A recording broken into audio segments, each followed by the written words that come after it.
Loving greetings and pranams to Gurudev Paramahansa Yogananda's beautiful spiritual family around the world, as he said, scattered like shining jewels over the face of the earth. It's been about 2 months since I was with you by video broadcast during our convocation, so I wanted to reach out again to all of you at this time.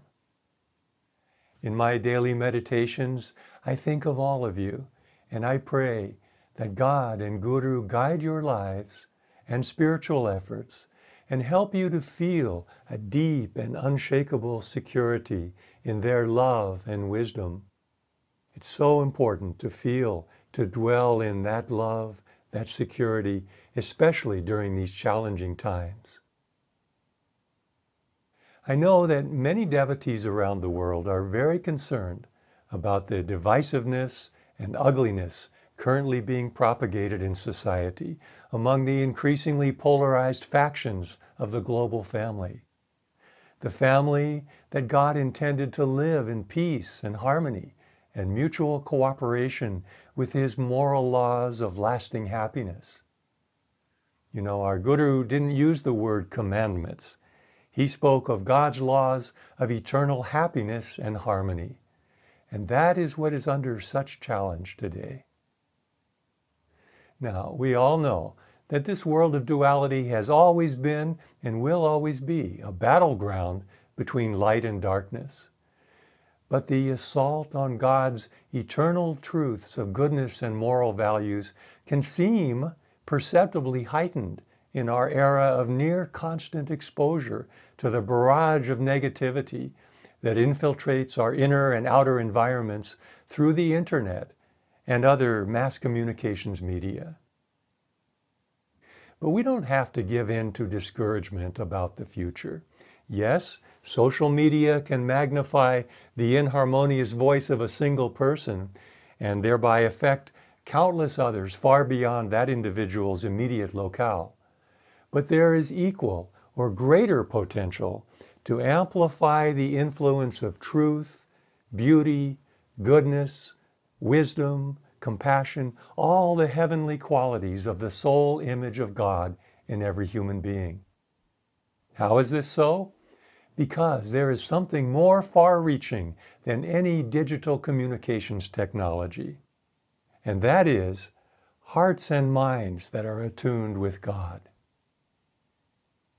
Again, more far-reaching than any digital communications technology is the vibrational power radiated into the very atoms of the world environment and into the consciousness and subconsciousness of all sentient beings by each heart and mind broadcasting station that is powerfully focused through Kriya Yoga meditation and attuned to the infinite source of goodness, God. So never forget how much good you can do by a commitment to daily meditation and participation in our worldwide prayer circle. That's a powerful inner force we can use.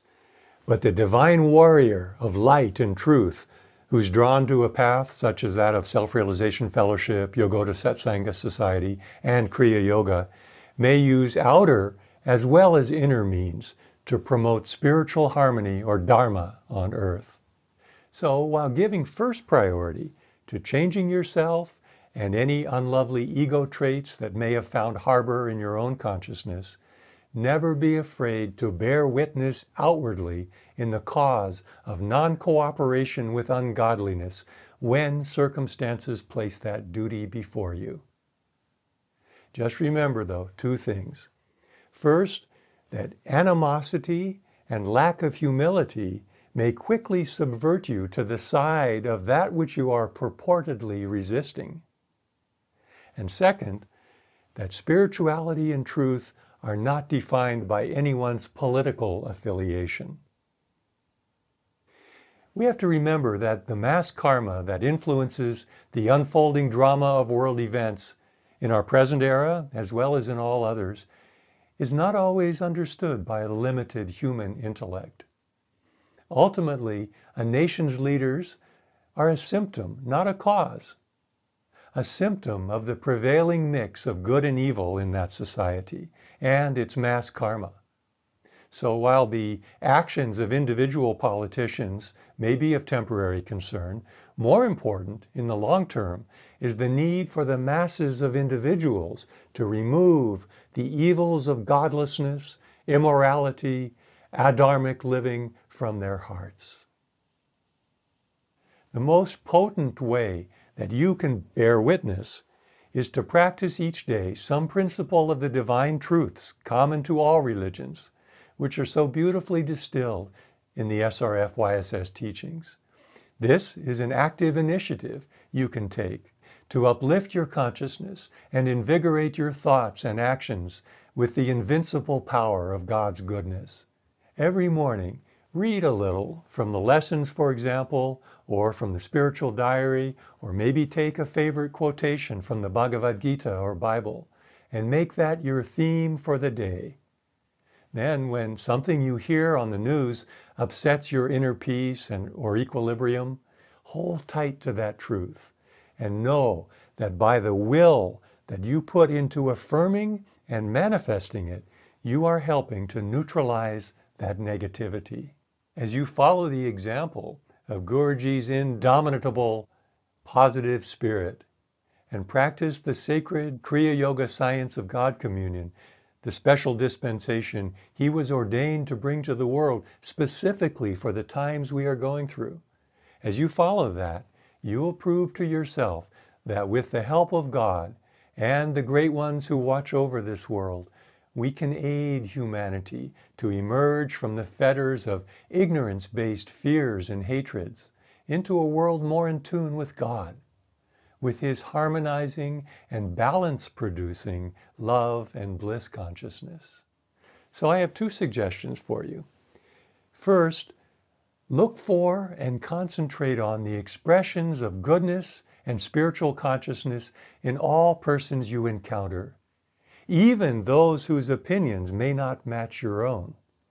And you'll find that the very act of paying attention in this way increases the manifestation of God's presence in this world. The Lord proclaims in the Bhagavad Gita, "I am seated in the heart of all beings."